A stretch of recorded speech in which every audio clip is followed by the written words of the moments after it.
हरे कृष्णा प्रभु जी, कल तो क्लास नहीं है। ओम अज्ञानतिमिरान्धस्य ज्ञानञ्जनशलाकया चक्षुरुन्मिलितमेन तस्मै श्रीगुरुवे नमः। श्रीचैतन्यमनोभीष्टं स्थापितं येन भूतले स्वयं रूपकदा मह्यं ददाति स्वपदान्तिकं। वन्देऽहं श्रीगुरु श्रीयुतपदकमलं श्रीगुरून् वैष्णवाचं श्रीरूपं साग्रजातं सगण रघुनाथान्वितं तं सजीवं साद्वैतं सावधूतं परिजनसहितं कृष्णचैतन्यदेवं श्रीराधाकृष्णपादान् सगणललिता श्रीविशाखान्विताश्च नित्यानंदम नमस्तुभ्यं प्रेमानंदप्रदायिते कलौकल्मषस्य नाशाय जानवीपतये नमः। नमो महावदन्याय कृष्ण प्रेम प्रदायिते कृष्णाय कृष्ण चैतन्य नामिने गौरद्विष नमः। अनर्पित चरिचिरात करुणावतीर्णव कलौ समर्पितुं न तुज्जल स्वभक्ति श्रियं हरिपुरट सुंदर गुत्कदम संदीपितं सदा हृदय कंदरे स्मृत्वा सचिनंदनम संसार दुख जलदो पतितस्य कामा क्रोधादीन क्रम करे कबलीकृतस्य दुर्वासना निगडितस्य निराश्रयस्य चैतन्य चंद्रमोदेहि पदावलंबम् चैतन्य चंद्रमौलि हृदय कुंदम विकास्यम हृदय विदेज निज चिंतन भृंगरंगे किंचापराधितमृन्निभिद्विदूयं पादामृतं सदय पायत दुर्गतम माम आजानुलंबित भुजो कनकावदातो संकीर्तने कपितरो कमलायताक्षो विश्वम्बरो द्विजबरो युगधर्मपालो वंदे जगत्प्रियकरो करुणावतारो नमस्ते काल सत्याय जगन्नाथाय सुताय च सभृत्याय सपुत्राय सकलत्राय ते नमः।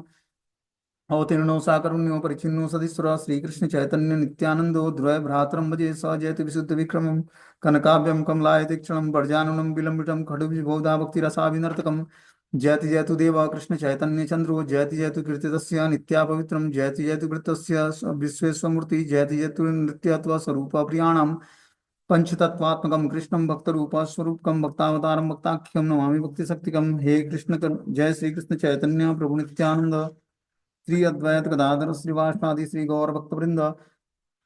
हरे कृष्णा कृष्ण कृष्णा हरे हरे हरे राम राम राम हरे हरे। इसमें आज हम लोग को श्रीमद् चैतन्य भागवत का आदि खंड 16वां अध्याय मतलब 16वां अध्याय पढ़ना है। 16वां अध्याय पढ़ रहे थे हम लोग। इसमें जो है आज 234 नंबर प्यार पढ़ना है।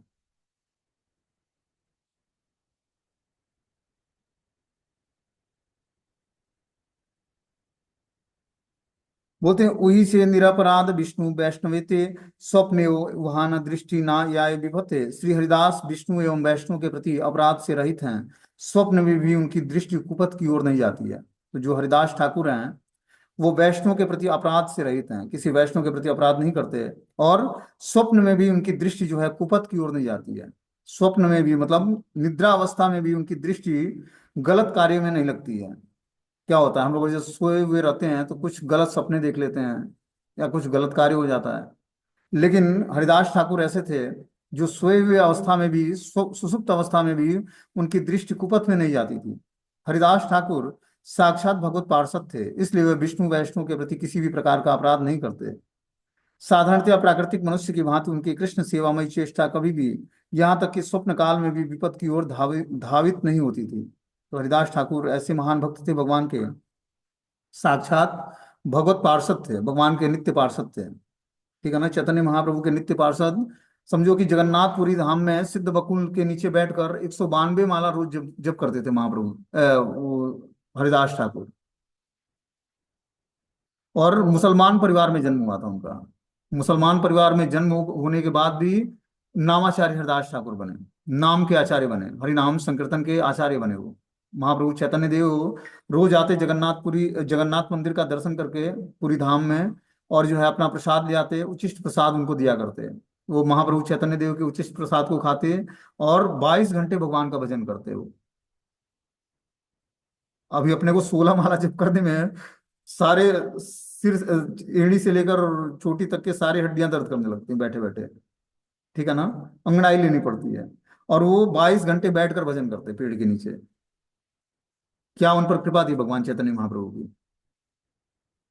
बोलते तिलार्ध उहार संग ए जीवेर हय से अवश्य पाए कृष्ण पादा पाद पादा आश्रय। जिस जीव को अंत्यकाल के लिए भी हरिदास का संग प्राप्त हो जाता वो अवश्य श्री कृष्ण चरण कमलों का आश्रय पा लेता। जो भी हरिदास ठाकुर का लौ मात्र भी संग पा लेता वो श्री कृष्ण चरणों में उसका आश्रय प्राप्त हो लेता। लौ मात्र साधु संग सर्व सिद्धि है।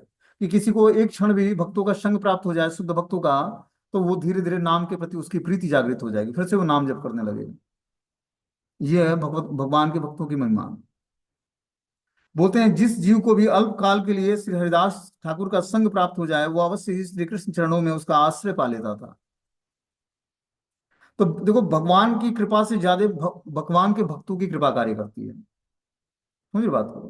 क्योंकि भगवान से ज्यादा कृपालु उनके भक्त होते हैं।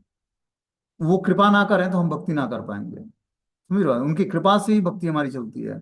हमें लगता होगा कि हमारे पास तो अपना सामर्थ्य है, मैं माला कर लेता हूँ या कर लेती हूँ या भगवान की सेवा कर, ये सब पूर्व जन्मों के हमारे संस्कार के कारण कोई ना कोई आपके लिए प्रार्थनाएं कर रहा है, जिसके कारण आप भगवान की भक्ति में जुड़े हुए हो। गुरु वैष्णव का आशीर्वाद है आप पर, तब जाकर भक्ति हो रही है। भक्ति स्वतंत्र नहीं है, भक्ति कृपा सिद्ध प्रोसेस है। जब तक आप कृपा की याचना नहीं करोगे भगवान से, गुरु से, वैष्णव से, तब तक भक्ति नहीं हो पाएगी। क्योंकि ये भगवान ने अपना ये भक्ति का जो खजाना है वो भक्तों के हाथ में दे रखा है। समझ रहे बात को? भक्त जब कृपा करते हैं तब हम भजन कर पाते हैं। बिना भक्तों की कृपा के भजन नहीं होता है। इसलिए हमें कृपा की याचना करनी है, सेवा करनी होगी। जब हम सेवा करेंगे सही मूड में, तब हमें भक्ति करने की स्वीकृति प्राप्त होगी। हमें उस तरह स्वीकृति प्राप्त नहीं होगी। भक्ति कोई ऑर्डिनरी वस्तु नहीं है कि हम यूं ही प्राप्त कर लेंगे। भक्ति बहुत ही सुपीरियर तत्व है, और इसका चार्ज भगवान ने अपने भक्तों को दे रखा है। कृष्ण भक्ति भगवान कृष्ण नहीं प्रदान करते हैं, भक्त लोग आहेतुकी की कृपा करके आपको भक्ति प्रदान करते हैं। तब जाकर कृष्ण की कृपा, जब तक भक्तों की कृपा नहीं होगी तब तक भगवान की कृपा नहीं होगी, और जब तक भगवान की कृपा नहीं होगी तब तक भक्त लोग कृपा नहीं करते हैं। वाइस वर्सा है, दोनों की कृपा चाहिए, लेकिन भक्तों की कृपा कृपा ज्यादा इंपॉर्टेंट है। भक्त कृपा करते हैं तब उसको भक्ति प्रदान करते हैं, भक्ति कराते हैं, भक्ति का उचित परिणाम देने के लिए भगवान से प्रार्थना करते हैं।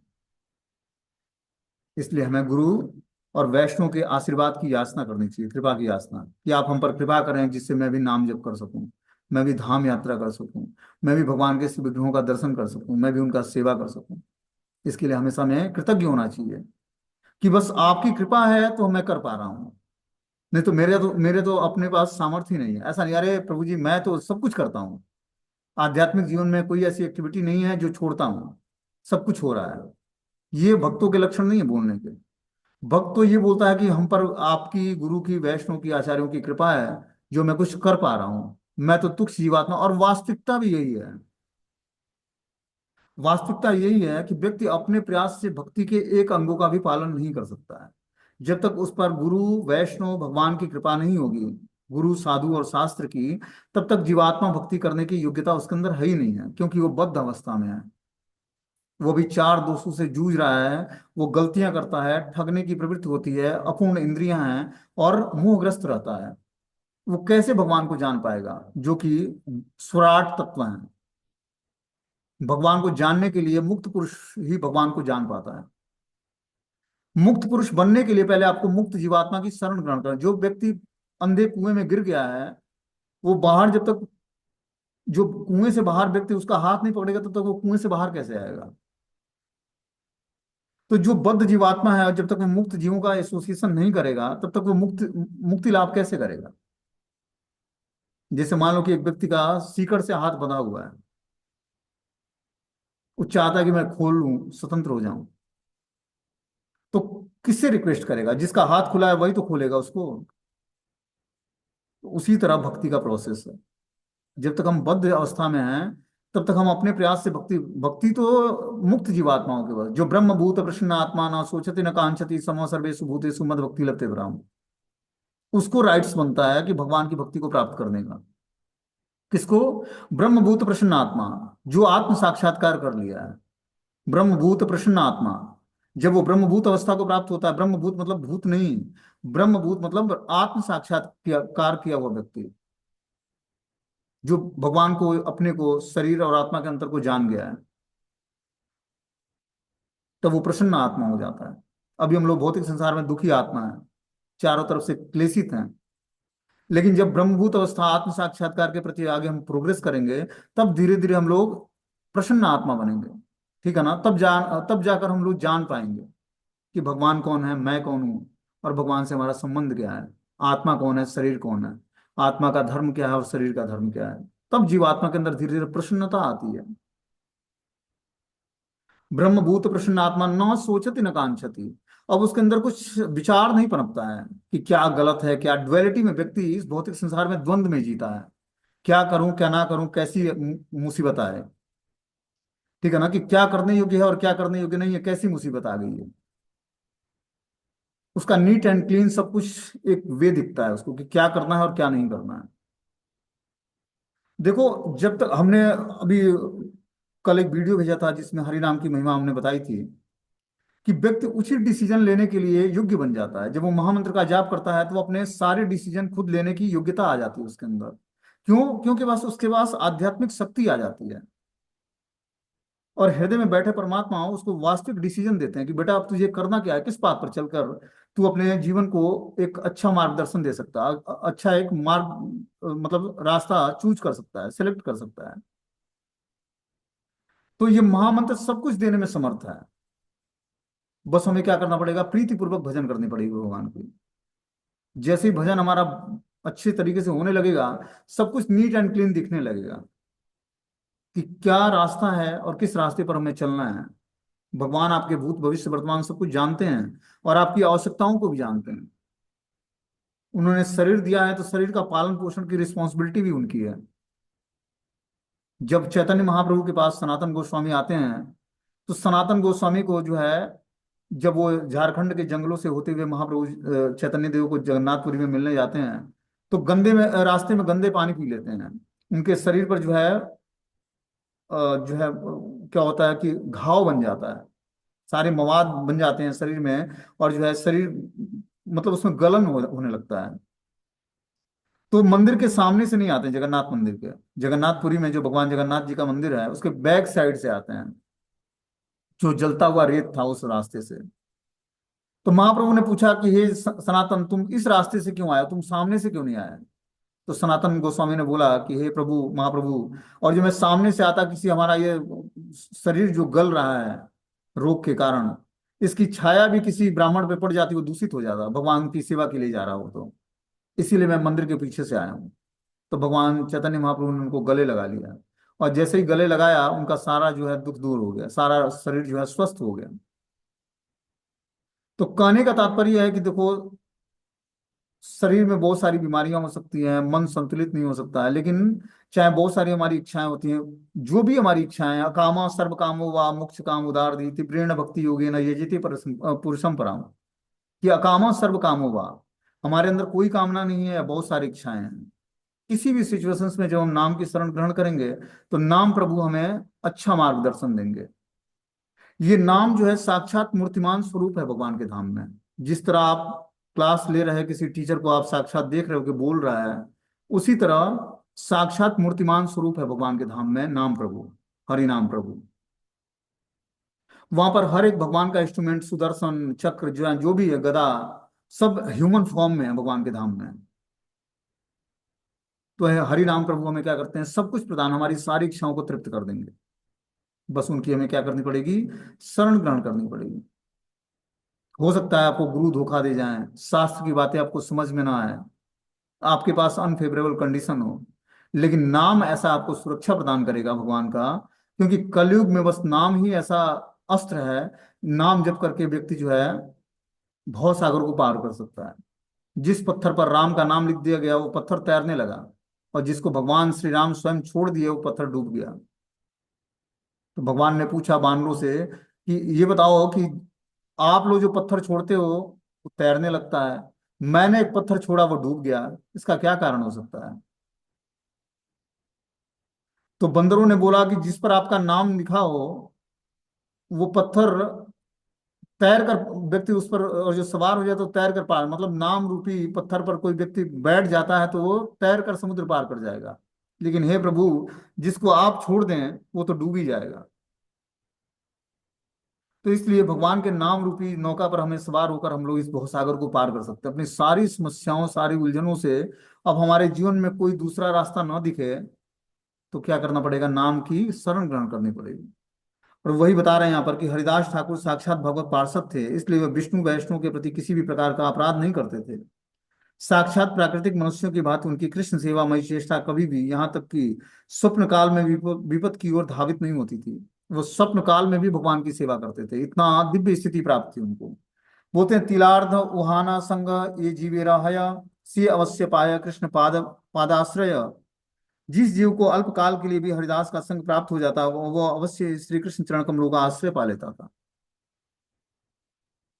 तो व्यक्ति अगर जो लौ मात्र भी किसी साधु का संग कर लेता है, भक्त का संग कर लेता है, तो उसके अंदर स्वीकृति मिल जाती है भगवान की भक्ति करने की। इसीलिए हमें चांस मिले तो भक्तों से बात करना, उनके साथ बैठकर प्रसाद लेना, उनके साथ धाम का दर्शन करना, उनके साथ भगवान के श्री विग्रहों की सेवा करना, ये सब कार्य एक्टिविटी अपनी करनी चाहिए। उससे क्या होगा, हमें कृपा मिलेगी। जो वाइब्रेशंस उसके अंदर है भगवान की भक्ति का, वो वाइब्रेशंस अपने अंदर भी आएगा। समझ रहे बात को, बहुत ही पावरफुल इंस्ट्रूमेंट है एसोसिएशन ऑफ डिवोटी। बिना भक्तों के संग के हमारे अंदर वो उत्कृष्ट लालसा जागृत नहीं होगी भक्ति की। वो सेंटिमेंटल प्लेटफॉर्म पर होगा, भावुकता भरा होगा। लेकिन जब हम उत्कृष्ट भक्तों का संग करते हैं, जो अपने से हायर लेवल के भक्त हैं, तब हमारे अंदर दृढ़ता आती है भक्ति को लेकर, और एक विश्वास जगता है। श्रद्धा शब्दे विश्वास के लिए सुदृढ़ निश्चय। श्रद्धा कब जागृत होगी भगवान पर, जब श्रद्धालु भक्त का संग करेंगे हम, जिसकी श्रद्धा ऑलरेडी भगवान में है। श्रद्धा शब्दे विश्वास कैला, तब आपके अंदर विश्वास जागृत होगा भगवान के प्रति। जितना विश्वास साधुओं के प्रति, भक्तों के प्रति, उतना ही विश्वास भगवान के प्रति जागृत होगा। और फिर जाकर आपके अंदर सुदृढ़ निश्चय बनेगा कि कृष्ण भक्ति कैले सर्व कर्म कृत है, कि कृष्ण भक्ति करके हम अपने सारे कर्मों को संपन्न कर सकते हैं। अपने प्रयास से जीवात्मा इस भौतिक संसार में कभी भी सुखी नहीं हो सकता है, न तो अपनी इच्छाओं को तृप्त कर सकता है, पूरा कर सकता है, लेकिन आश्रय भगवान का लेकर अपनी सारी इच्छाओं को पूर्ण कर सकता है। मात्र एक आश्रय ही एक ऐसा तत्व है, कृष्ण आश्रय, कि वो अपने समस्त इच्छाओं को तृप्त करके और समस्त इच्छाओं को शुद्ध और रेगुलेट कर सकता है।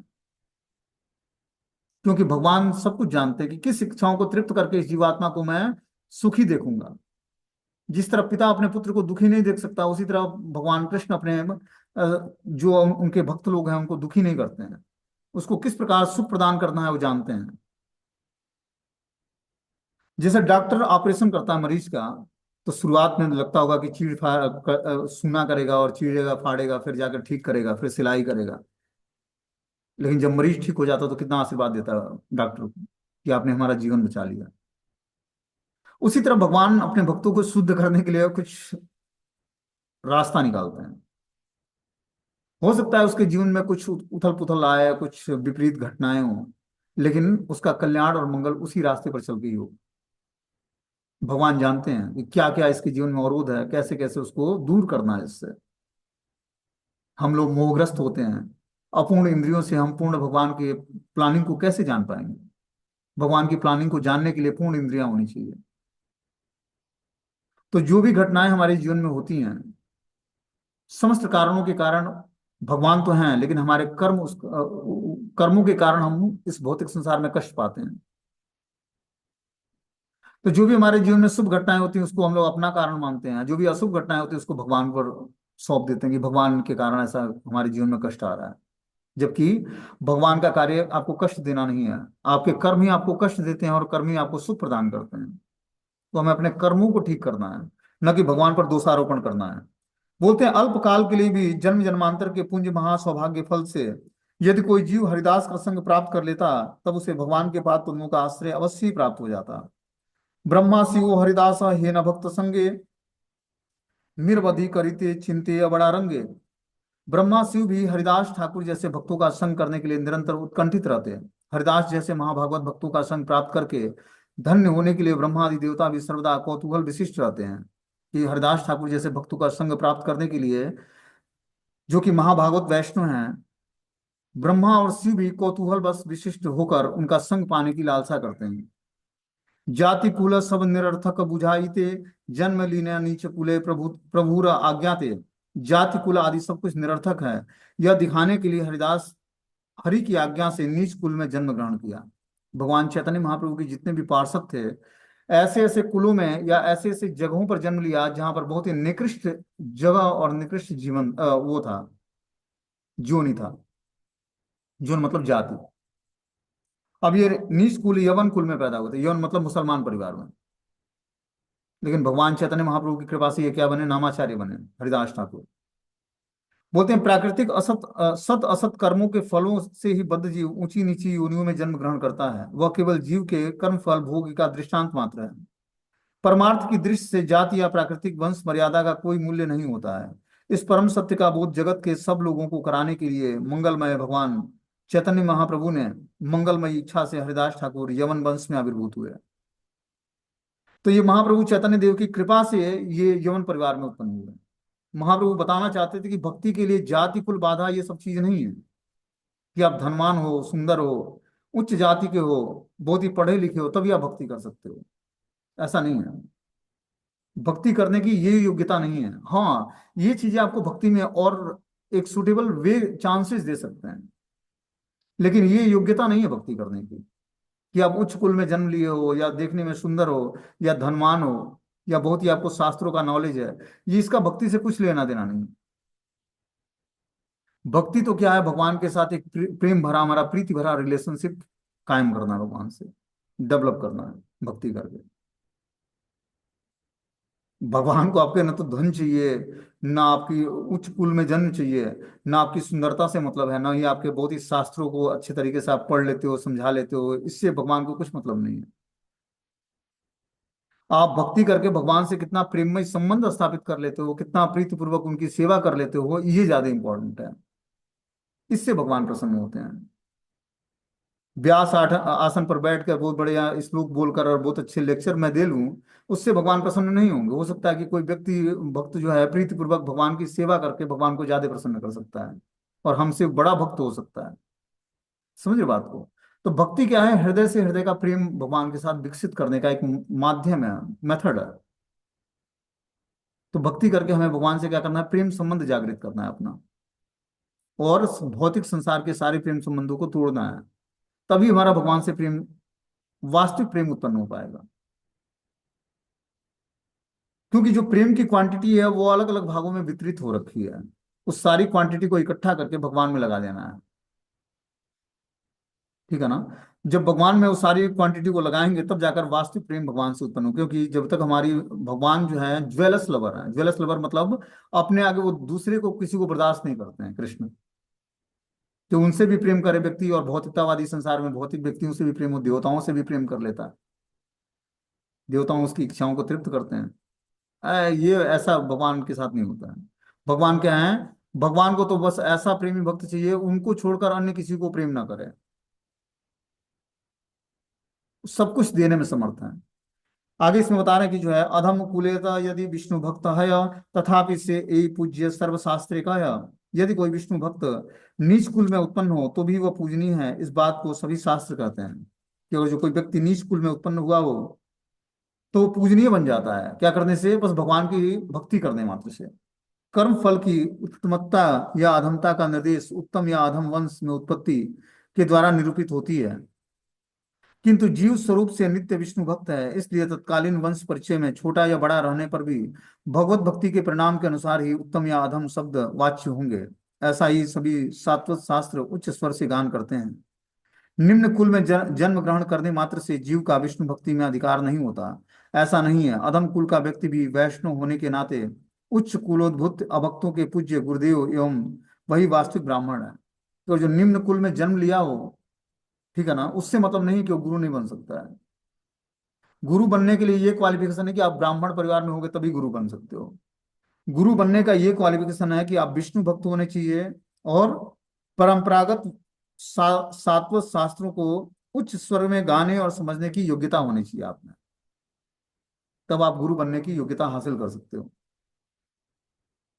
बोलते हैं उत्तम कुलिते जन्मे श्री कृष्ण ना भजे, कुले तारकी करीबे नरकेते मजे।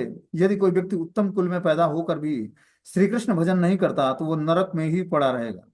सत्कर्म फल से अति उत्तम कुल में जन्म ग्रहण करने पर भी भगवत भजन से विमुख होने पर व्यक्ति की नरक प्राप्ति अवश्य संभावी है।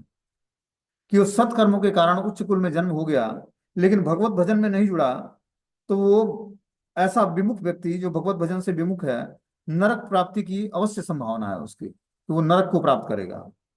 ये सब वेद वाक्य साक्षी दिखाई ते जन्म लीन हरिदास अधम कुले थे।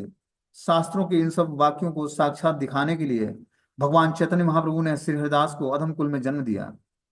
प्रहलाद एहन दैत्य कपि हनुमान, यही मत हरिदास नीच जाति नाम।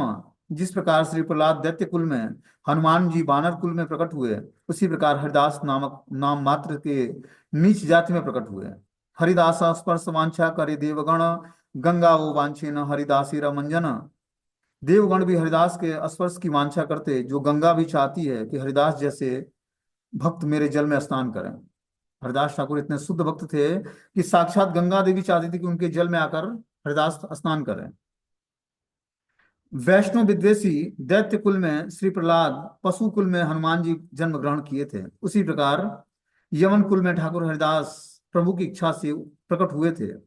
साधारणतः देवताओं का स्पर्श करके एवं गंगा में निमंजित होकर मनुष्य पवित्रता प्राप्त करने की इच्छा करते हैं, किंतु न केवल ब्रह्मादि देवता अपितु विष्णु पदो भवा परम पावनी गंगा मैया, महाभागवत परमहंस वैष्णवाचार्य श्री हरिदास ठाकुर का स्पर्श पाकर धन्य होने की इच्छा करती है। कि जो गंगा देवी है, वो महाभागवत परमहंस जो वैष्णव आचार्य हैं हरिदास ठाकुर, उनके स्पर्श को पाने के लिए गंगा इच्छाएं करती है। अस्पर्शेर कीदाय देखिल हरिदास, छिंडे सर्व जीवेर अनादि कर्म पास। स्पर्श का तो कहना ही क्या, उनके दर्शन मात्र से सभी जीवों के अनादि कर्म बंधन छूट जाते हैं। शुद्ध भक्तों के दर्शन होने मात्र से व्यक्ति के अनादि कर्म बंधन छूट जाते हैं। जो महाभागवत परमहंस वैष्णव हैं, उनके दर्शन करने मात्र से जीवात्मा के सारे कर्म बंधन नष्ट हो जाते हैं। इतना पावरफुल है भगवान के भक्तों का दर्शन। हरिदास का स्पर्श करने की बात तो दूर, उनके दर्शन करने मात्र से जीव की अनादि अविद्या बंधन श्रृंखला तत्क्षण विनष्ट हो जाएगी। देखो, किसी भक्त से बात करना, उसके साथ संभाषण करना, बैठना, घूमना, दर्शन कर लेना, ये सब चीजें स्वीकृति के भरोसे होती है। यूं ही किसी भक्तों का संग प्राप्त नहीं होता। यहाँ बता रहे हैं कि हरिदास का स्पर्श करने की बात तो दूर, उनके दर्शन करने मात्र से जीव की अनादि अविद्या बंधन श्रृंखला तत्क्षण विनष्ट हो जाएगी। जो बंधनकारी जीवन उसका करोड़ों जन्मों तक घूमता रहेगा तभी भी विनष्ट नहीं होगी, तीर्थों में और गंगा स्नान करने से। वो हरिदास ठाकुर के लौ मात्र शंख से दर्शन करने मात्र से सारी अविद्या और बंधन श्रृंखला नष्ट हो जाएगी। इतने वो पावरफुल वैष्णव थे भगवान के। हरिदास आश्रय करीब यही जन, तान देखी ले ओ खंडे संसार बंधन। जो मनुष्य हरिदास ठाकुर का आश्रय ग्रहण करता है, उसके दर्शन से भी संसार के बंधन खंड खंड हो जाते हैं। और जो कोई हरिदास ठाकुर का आश्रय लिया हुआ वैष्णव है, उसके दर्शन से संसार के बंधन खंड हो जाते हैं। नामाचार्य हरिदास ठाकुर ने, जो लोग प्राकृतिक गुरु बुद्धि रखते हैं, उस हरिदास के भक्तों का दर्शन करने पर भी बद्ध जीव का संसार बंधन विनष्ट हो जाता है। सत सत वर्षे सत मुखे उहान महिमा, कहिले हो नाही पारी करीबावर सीमा। 100 मुखों से 100 वर्षों तक यदि हरिदास ठाकुर की महिमा का वर्णन किया जाए तो भी उसका पार नहीं पाया जा सकता है। ऐसे महान आचार्य वैष्णव थे ये, कि 100 मुखों से 100 जन्मों तक अगर जो कोई हरिदास ठाकुर की महिमा का वर्णन कर ले, तभी भी उसका पार नहीं पाया जा सकता है। भाग्यवंत तुम्हारा से तुमा सभा हेते, वहा न महिमा किछु आइला मुखे थे। आप सभी बड़े भाग्यवान हैं, जो आप सबके होते हुए भी उनकी कुछ महिमा मेरे मुख से निकल कर आ रही है। ये आप सभी लोग, यहाँ पर लिखा है कि आप सभी बड़े भाग्यवान हैं, जो आप सबके होते हुए भी उनकी कुछ महिमा मेरे मुख से निकल कर आ रही है। ये जो है वृंदावन दास ठाकुर बोलते हैं कि जो मैं महिमा गा पा रहा हूँ हरिदास ठाकुर की, ये आप लोग बड़े भाग्यवान हैं जो उनकी महिमा मेरे मुख से निकल के आ पा रही है। तो ये मेरा भी भाग्य है जो मैं हरिदास ठाकुर को ग्लोरीफाई कर पा रहा हूँ। ये किसकी कृपा है? वृंदावन दास ठाकुर की कृपा और श्रोताओं की कृपा से। बोलते हैं, नागराज मंत्र सिद्ध सपेरे ने कहा कि आप लोग अत्यंत सौभाग्यवान हैं, जो आपके प्रश्न पूछने से ही आज मेरे मुख से भगवत भक्त की किंचित गुण महिमा कीर्तनी आदि प्रकाशित हो रही है। मैं यदि 100 वर्षों तक 100 मुखों से ठाकुर हरिदास के अप्राकृतिक गुणों की महिमा का गान करूं, तब भी उसका अंत नहीं पाया जा सकता है। तो हरिदास ठाकुर जिस गुफा में रहते थे, उसमें एक सांप रहता था, जहरीला।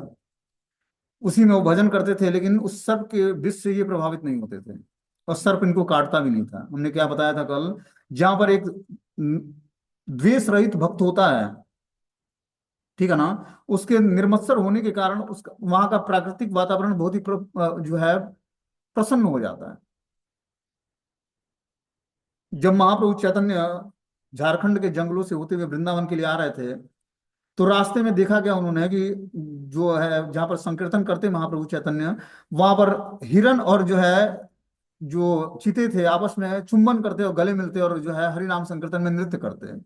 अब जो सोचो, हिरण जो है बाघ का भोजन है, चीता का, और वो आपस में चुम्बन कर रहे हैं। हिरण जो है उसको, जो शेर को चुम्मा ले रहा है और नृत्य कर रहा है दो पैरों पर खड़ा होकर।